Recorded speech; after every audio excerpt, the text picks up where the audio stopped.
Common law marriage in South Africa. A client asked me how long a couple must live together before they are regarded as being in a common law marriage.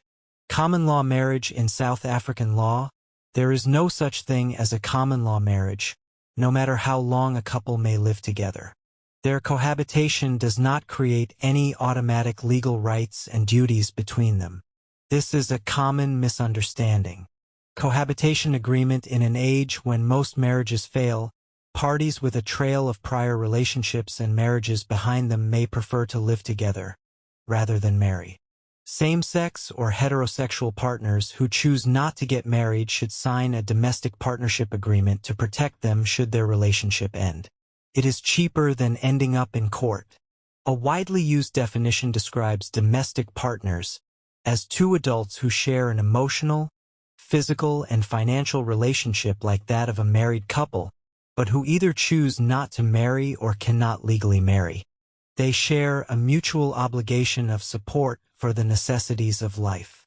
Cohabiting couples do not have the same rights as married couples under the law, so it makes sense to set out at the outset of the relationship what the division would be if the cohabitation breaks down. The life partnership agreement will provide for such things as movable property, provide for a fair division of household goods on dissolution. A good idea is to list the respective assets of the parties at the start of the relationship and agree whether or not these become joint assets. Similarly, keep a register of assets acquired during the relationship and agree whether these two become joint assets. Immovable property. 1. Who owns the home that you live in? If it is co-owned, deal with the proportion of your respective shares and who gets what on dissolution. 2. If it is solely owned, you may consider compensating the non-owner for improvements done to the property at his or her expense. 3. If the common home is leased property, provide for who stays on when you part company. Financial arrangements. 1. During the relationship, will you operate a joint bank account? Who will pay the household and living expenses? Who will own cars and other assets? Who will enter into credit agreements? Will you take out life insurance on each other's lives? 2.